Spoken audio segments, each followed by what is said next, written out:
దేవుని దృష్టిలో ప్రతి వ్యక్తి పాపి. పాపానికి శిక్ష మరణం. మరైతే ఎవరికి శిక్ష ఉండదు? దేవుణ్ణి సంతోషపెట్టడం సాధ్యమేనా? అలా చేయాలంటే విశ్వాసి ఏమి చేయాలి? ఈ విషయాలను పరిశీలిద్దాం.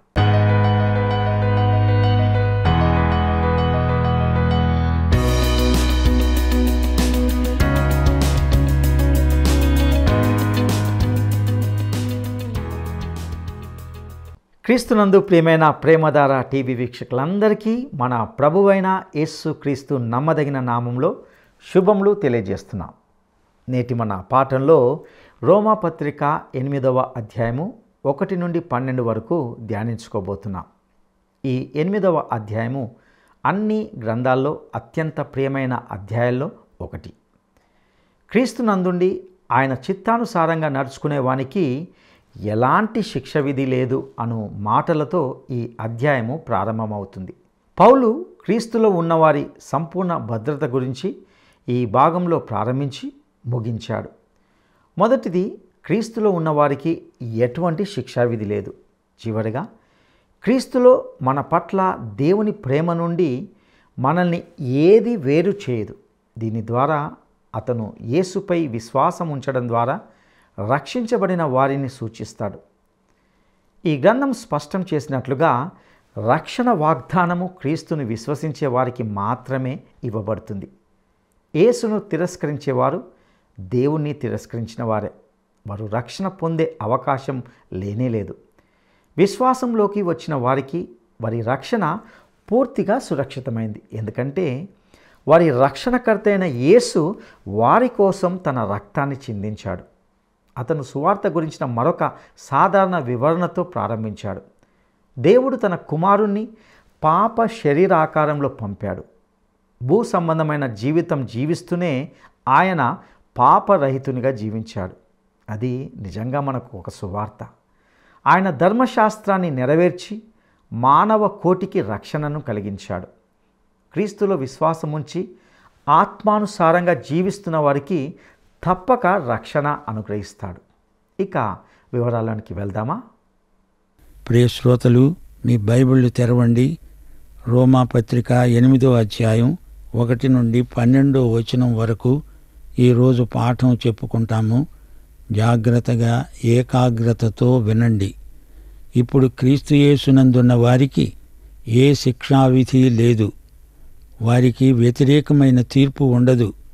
క్రీస్తు యేసునందు జీవమిచ్చే ఆత్మ యొక్క నియమము పాపమరణముల నియమము నుండి నన్ను విడిపించింది.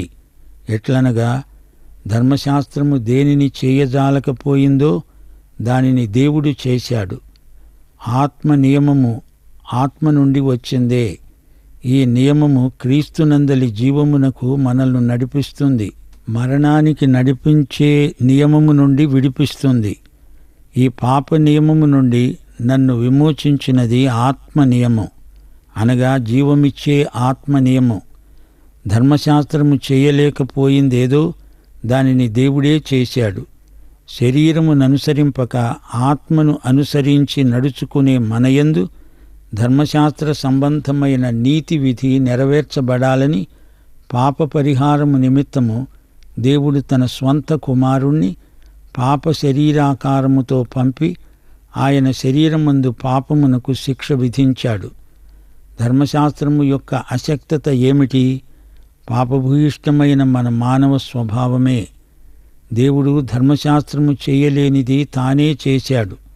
తన సొంత కుమారుణ్ణి పంపాడు. ఆయన మన కోసం పాప పరిహార బలి అయ్యాడు.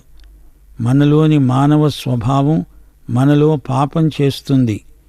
యేసు అదే మానవ శరీరాకారంతో వచ్చాడు. మనలాంటి మానవ స్వభావం తనకున్న ఆయన శరీరమందే మన పాపాలకు శిక్ష విధించబడింది. ఈ విధంగా ధర్మశాస్త్రము యొక్క శిక్షావిధిని, అనగా నీతి విధిని ఆయన నెరవేర్చిన వాడయ్యాడు. ఇప్పుడు మనం మానవ పాప స్వభావ నియమాన్ని బట్టి కాక ఆత్మ నియమమును బట్టి, అనగా జీవ నియమమును బట్టే జీవిస్తున్నాము. శ్రోతలు వింటున్నారా? ఈ అధ్యాయంలో కొత్త మనిషి, కొత్త సృష్టి, క్రొత్త శరీరం, కొత్త మనసు అంతా కొత్తే. 8వ అధ్యాయంలో పరిశుద్ధాత్మ 20 సార్లు పేర్కొనబడడం గొప్ప విశేషం. పరిశుద్ధత, నిశ్చయత, ప్రత్యేకత అనే 3 అంశాలు 8వ అధ్యాయంలో ఉన్నాయి. మన పరిశుద్ధీకరణ అనుభూతికి ఆధారం, హామీ ఏమిటో ఈ అధ్యాయం ప్రస్తావిస్తోంది.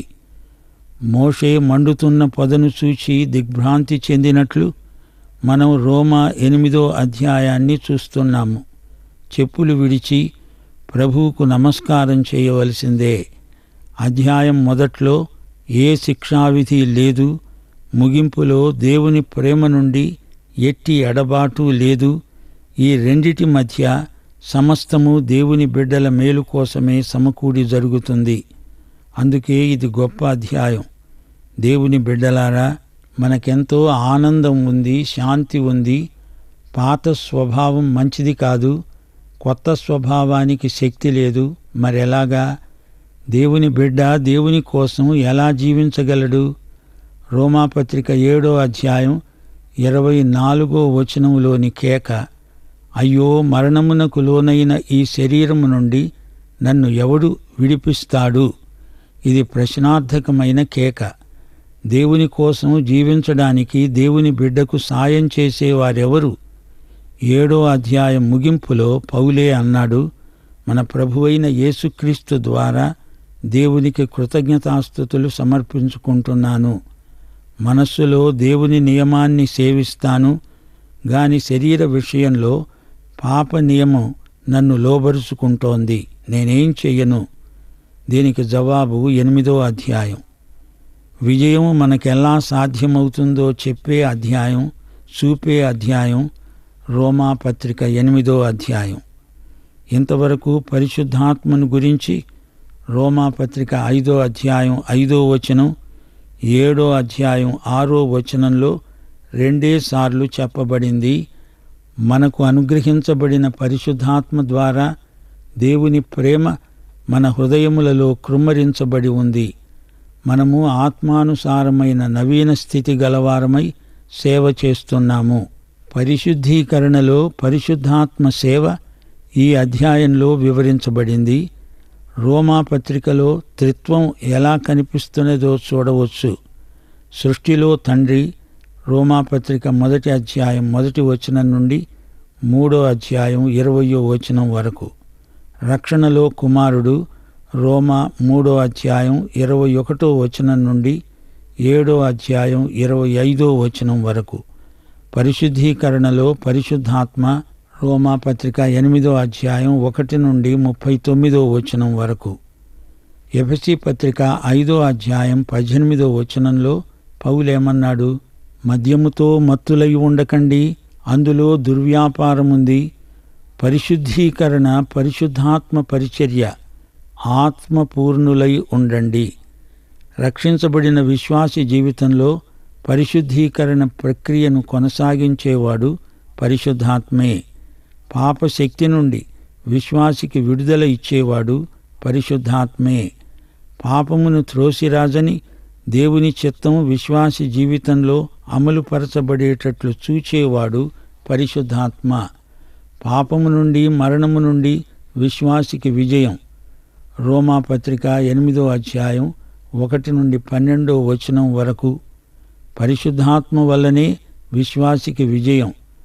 లోకమును జయించే విజయం మన విశ్వాసం. శరీరమును అనుసరించక ఆత్మను అనుసరించే నడుచుకునే వారికే ఈ విజయం. క్రీస్తునందున్న వారికి ఏ ఒక్క శిక్షావిధి ఉండదు. శరీరానుసారి నీ రక్షణ పోదు గాని విజయం కావాలంటే నీవు ఆత్మను అనుసరించే నడుచుకోవాలి. ఎంత దౌర్భాగ్యుణ్ణి అని నీవు వాపోతున్నావా?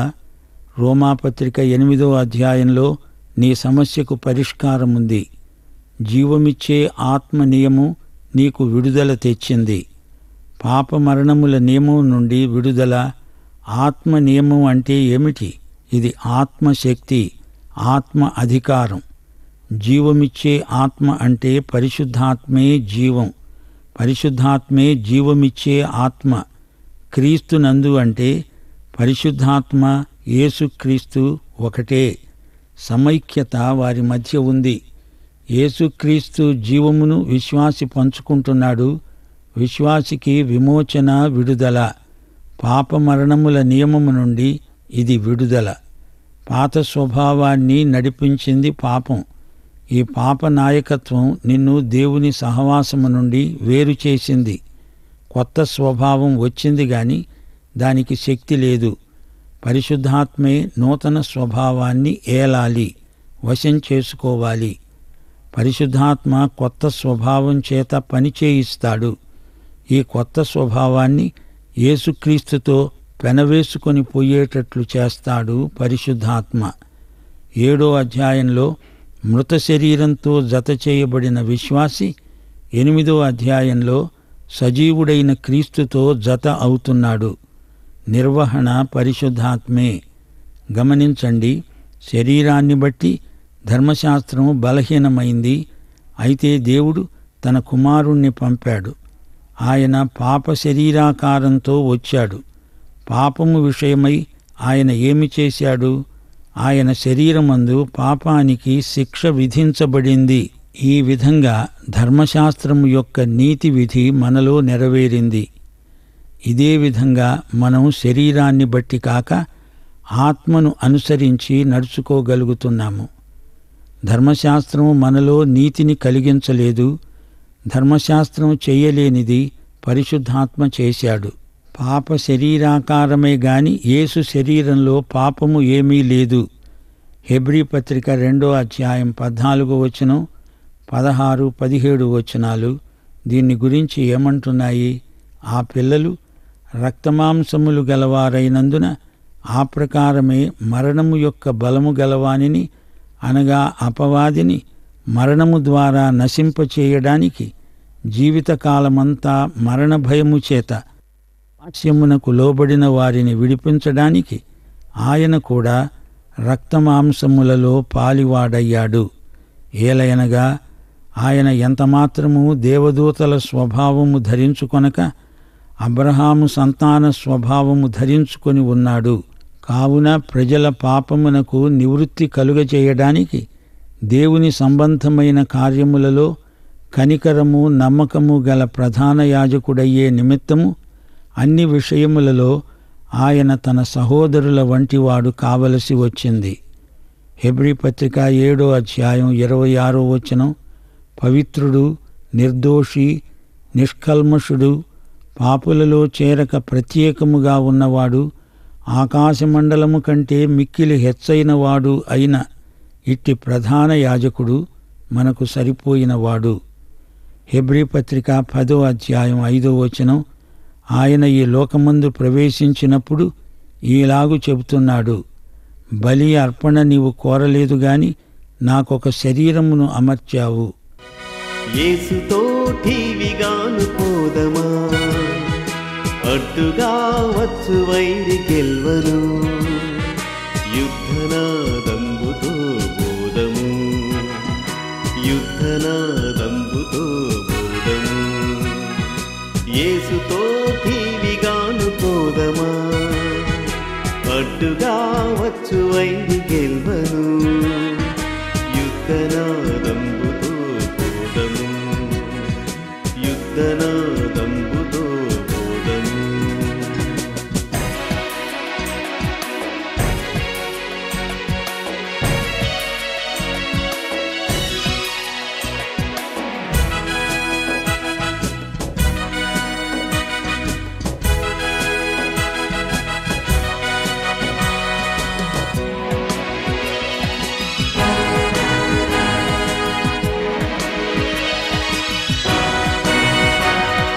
విశ్వాస కవచమును ధరించుచు ఆ రాజు నాజ్ఞమదిని నిల్పుచు, విశ్వాస కవచమును ధరించుచు ఆ రాజు నాజ్ఞమదిని నిల్పుచు, అనుదినంబు శక్తిని పొందుచున్న వారమై, అనుదినంబు శక్తిని పొందుచున్న వారమై యేసుతో ఠీవిగాను వెడలను, యేసుతో ఠీవిగాను పోదమా, అడ్డుగా వచ్చు వైరి గెల్వను, యుద్ధనాదంబుతో పోదము, యుద్ధనాదంబుతో పోదము.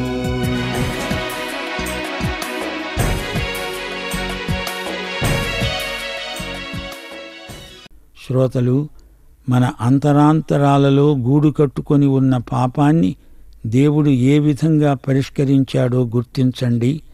శరీరాన్ని, మనసును, ఆత్మను భ్రష్టు పట్టించే పాపం. శిలువ మీద ఈ పాప సమస్య పూర్తిగా పరిష్కృతమైంది. క్రీస్తు తానే పాపితో సంయుక్తమయ్యాడు. పాపానికి శిక్ష విధించబడింది. 1 కొరింథీ 15:44 తుది పరిష్కారం. శరీరమందే కాదు, ఈ శరీరానికి కూడా పూర్తి విడుదల. ప్రకృతి సంబంధ శరీరముగా విత్తబడి ఆత్మ సంబంధ శరీరముగా లేపబడుతుంది. మన ఈ శరీరమందు పరిశుద్ధాత్మ పాపము నుండి మనకు విడుదల ఇచ్చాడు. ఇప్పుడైతే ఈ పాపమయమైన లోకంలో పాపశక్తిని ఎదిరించి పోరాడుతున్నాము. యోహాను సువార్త 17:15 ప్రభువు చేసిన మహాప్రార్థన. తండ్రి, నీవు లోకములో నుండి వారిని తీసుకొని పొమ్మని నేను ప్రార్థించడము లేదు కాని దుష్టుడి నుండి వారిని కాపాడుమని ప్రార్థిస్తున్నాను. ఇక్కడే మనం విజయం సాధిస్తాము. పరిశుద్ధాత్మ, నీకు కృతజ్ఞులం. ధర్మశాస్త్రము యొక్క నీతి విధి నెరవేరింది. ధర్మశాస్త్రం చేయలేనిది దేవుడు తన పరిశుద్ధాత్మ ద్వారా చేశాడు. శక్తిగల వ్యక్తి పరిశుద్ధాత్మ. ఇది నిజంగా పరిశుద్ధాత్మకు శరీరానికి మధ్య పోరాటం. 3 నుండి శరీరానుసారులు శరీర విషయముల మీద మనస్సుంచుతారు, ఆత్మానుసారులు ఆత్మ విషయముల మీద మనస్సుంచుతారు. శరీరానుసారమైన మనస్సు మరణము, ఆత్మానుసారమైన మనస్సు జీవము, సమాధానము అయి ఉన్నది. ఏలయనగా శరీరానుసారమైన మనస్సు దేవునికి విరోధమై ఉన్నది. అది దేవుని ధర్మశాస్త్రమునకు లోబడదు, ఏమాత్రము లోబడనేరదు. కాగా శరీర స్వభావము గలవారు దేవుణ్ణి సంతోషపరచనేరరు. దేవుని ఆత్మ మీలో నివసించి ఉన్న ఎడల మీరు ఆత్మ స్వభావము గలవారే కాని శరీర స్వభావము గలవారు కారు. ఎవడైనను క్రీస్తు ఆత్మ లేనివాడైతే వాడాయన వాడు కాడు. క్రీస్తు మీలో ఉన్న ఎడల మీ శరీరము పాపము విషయమై మృతమైనది గాని మీ ఆత్మ నీతి విషయమై జీవము కలిగి ఉన్నది. మృతులలో నుండి యేసును లేపిన వాని ఆత్మ మీలో నివసించిన ఎడల మృతులలో నుండి క్రీస్తు యేసును లేపినవాడు చావునకు లోనైన మీ శరీరములను కూడా మీలో నివసిస్తున్న తన ఆత్మ ద్వారా జీవింపచేస్తాడు. ఆత్మానుసారులు ఆధ్యాత్మిక విషయాలను మనస్కరిస్తారు. నీ చిత్తమును ఆధ్యాత్మిక విషయాల వైపు తిప్పుకోవాలి. శరీరానుసారి ఈ పని చెయ్యాలి. ప్రకృతి సంబంధికి ఇది అర్థం కాదు. శరీరమూలముగా జన్మించింది శరీరం. శరీరానుసారమైన దాని సరసనే ఆత్మ మనస్సు ఉంది. ఆత్మమూలమైనది ఆత్మ. పరిశుద్ధాత్మ పాత స్వభావానికి వ్యతిరేకంగా పోరాడుతున్నాడు. పరిశుద్ధాత్మ మనలో ఉండి మనల్ని గెలిపిస్తాడు.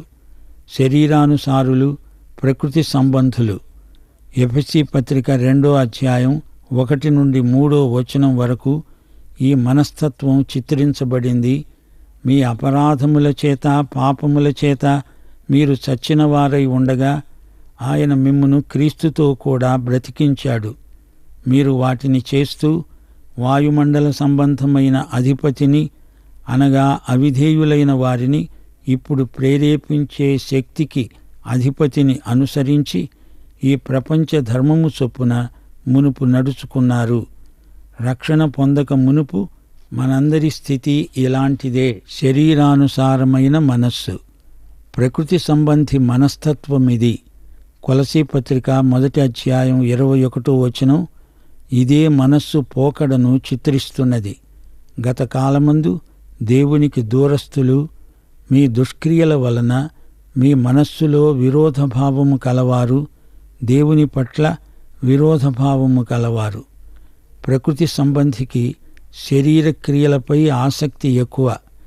గలతీ పత్రిక 5వ అధ్యాయం 19 నుండి 21 వచనం వరకు శరీర కార్యములు స్పష్టములై ఉన్నవి. అవేవనగా జారత్వము, అపవిత్రత, కాముకత్వము, విగ్రహారాధన, అభిచారములు, ద్వేషములు, కలహము, మత్సరము, క్రోధములు, కక్షలు, భేదములు, విమతములు, అసూయలు, మత్తతలు, అల్లరితో కూడిన ఆటపాటలు. ఇవన్నీ వికృతమైన విపరీతమైన లక్షణాలు. ఇట్టి వాటిని చేసేవారు దేవుని రాజ్యమును స్వతంత్రించుకొనరు. కొలసీ పత్రిక 3వ అధ్యాయం 8-9 వచనాలలో పౌలు ఇదే అంశం మీద మాట్లాడుతూ అన్నాడు, ఇప్పుడైతే మీరు కోపము, ఆగ్రహము, దుష్టత్వము, దూషణ, మీ నోట బూతు మాటలు వీటినన్నిటినీ విసర్జించారు. ప్రాచీన స్వభావమును దాని క్రియలతో కూడా మీరు పరిత్యజించారు. నవీన స్వభావమును ధరించుకున్నారు. మత్తయి సువార్త 15వ అధ్యాయం 19వ వచనంలో ప్రభు అన్నాడు, దురాలోచనలు, నరహత్యలు, వ్యభిచారములు, వేశ్యాగమనములు, దొంగతనములు, అబద్ధ సాక్ష్యములు, దేవదూషణలు హృదయములో నుండే గదా వస్తాయి. శ్రోతలు, ఈ ఆదామీయ స్వభావం అంకురం మనిషిలో ఉంది కాబట్టే శరీరానుసారమైన మనస్సు వల్ల మరణం సంప్రాప్తమవుతుంది. తప్పిపోయిన కుమారుడు తాత్కాలికంగా పందుల మధ్య ఉన్నాడు గాని అట్టే కాలం ఉండలేకపోయాడు. నా తండ్రి ఇంటికి వెళ్తాను అని తీర్మానం చేసుకున్నాడు. ఆత్మానుసారులు, తిరిగి జన్మించిన వారు, వీరిలో దేవుని ఆత్మ నివాసముంటాడు. క్రీస్తుకు సంబంధించిన వాటిని వారు ప్రేమిస్తారు. కొలసీ పత్రిక 3వ అధ్యాయం 1-2 వచనాలలో పౌలన్నాడు, మీరు క్రీస్తుతో కూడా లేపబడిన వారైతే పైనున్న వాటినే వెతకండి. అక్కడ క్రీస్తు దేవుని కుడిపార్శ్వమున కూర్చుండి ఉన్నాడు. పైనున్న వాటి మీదనే గాని భూ సంబంధమైన వాటి మీద మనస్సు పెట్టుకోకండి. ఏలయనగా మీరు మృతి పొందారు, మీ జీవము క్రీస్తుతో కూడా దేవుని యందు దాచబడి ఉన్నది.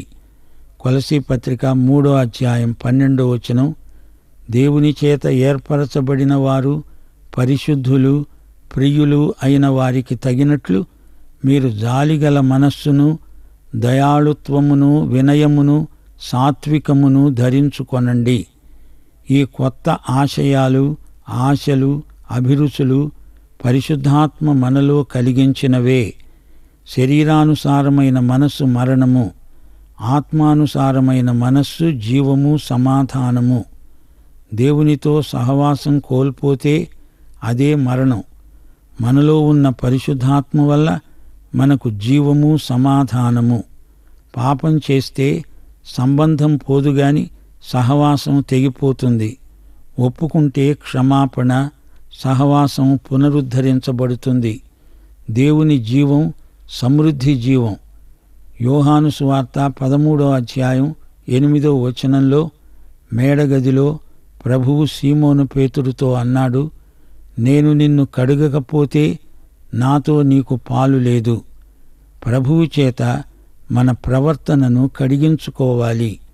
1 యోహాను 1వ అధ్యాయం 9వ వచనం, మన పాపములను మనము ఒప్పుకొనిన ఎడల ఆయన నమ్మదగిన వాడు, నీతిమంతుడు గనుక ఆయన రక్తముతో మనల్ని కడుగుతాడు. యేసు రక్తము ప్రతి పాపము నుండి మనల్ని పవిత్రీకరిస్తుంది. ప్రియ సోదరుడా, సోదరి, నీ స్వశక్తి మీద నీవు ఆధారపడవద్దు. నిరుత్సాహం అవిశ్వాసంతో సమానం. గర్వించేవాడు గుడ్డివాడవుతాడు. అల్పవిశ్వాసం వల్ల ఆశీర్వాదాలన్నీ పోగొట్టుకుంటావు. అంతా ఆయన కృపే. శరీరానుసారమైన మనస్సు దేవునికి విరోధం. శరీరానుసారమైన మనస్సు మంచిది కాదు.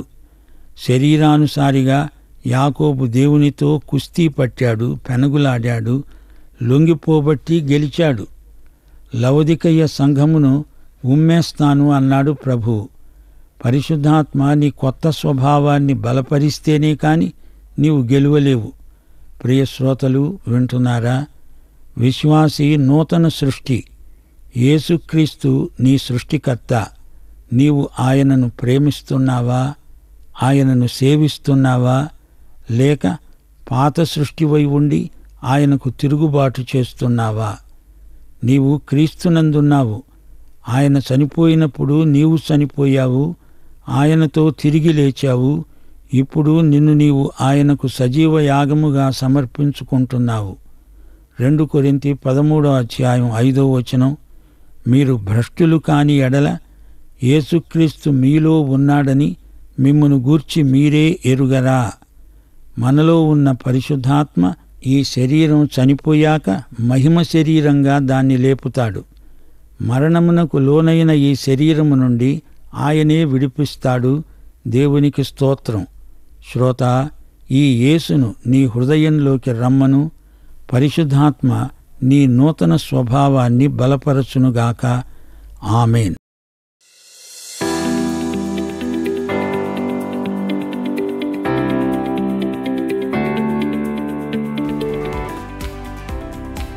క్రీస్తు యేసు నందున్న వారికి ఏమీ లేదు. క్రీస్తు యేసు నందున్న వారికి ఏమీ లేదు. 1. ఏ శిక్షా విధి లేదు. 2. ఏ కష్టనష్టములు లేవు. 3. ఏ దుఃఖము బాధ లేదు. ఈ ప్రశ్నకు సరైన జవాబును ఈ వాట్సాప్ నంబర్కు పంపండి. మా వాట్సాప్ నంబర్ 9399952570. ప్రియులారా, ఈ పాఠంలో రోమాపత్రిక 8వ అధ్యాయము 1 నుండి 12 వరకు ధ్యానించుకున్నాం. క్రీస్తునందున వ్యక్తికి ఎలాంటి శిక్షా విధి లేదు. క్రీస్తును కలిగిన వ్యక్తులుగా మనం ఇక మీదట శరీరానుసారంగా జీవించజాలము. శరీరానుసారంగా ఉన్నవారు అన్నిటికంటే ఎక్కువగా స్వార్థం కోసం జీవించడము లోకరీతి. ఇది దేవుని స్వభావానికి కూడా విరుద్ధం. అలా జీవించేవారు ఆయన్ని సంతోషపరచలేరు. ప్రతి క్రైస్తవునిలో దేవుని ఆత్మ నివసిస్తున్నాడు. ఆయన ఆత్మ లేనివాడు ఆయన వాడు కాడు. కాబట్టి క్రైస్తవుడనని చెప్పుకోవడం వలన ఉపయోగం లేదు. యేసుక్రీస్తు ద్వారా తప్ప పాపము నుండి శాపము నుండి విముక్తి లేదు. మనకు రావాల్సిన శిక్షను క్రీస్తు తనపై వేసుకున్నాడు. తన మహిమలో మనకు ప్రవేశం కలుగులాగన ఆయన మన పాప శిక్షను తను భరించాడు. ఆ కారణం చేతనే జగత్ పునాది వేయబడక మునిపే కలిగి ఉన్న తన ప్రణాళిక ప్రకారం దేవుడు తన కుమారుణ్ణి ఈ లోకానికి పంపాడు. ఇది అనాదికాల సంకల్పం. ఆత్మానుసారులు శరీర సంబంధమైన మనసు కలిగి ఉండకూడదు.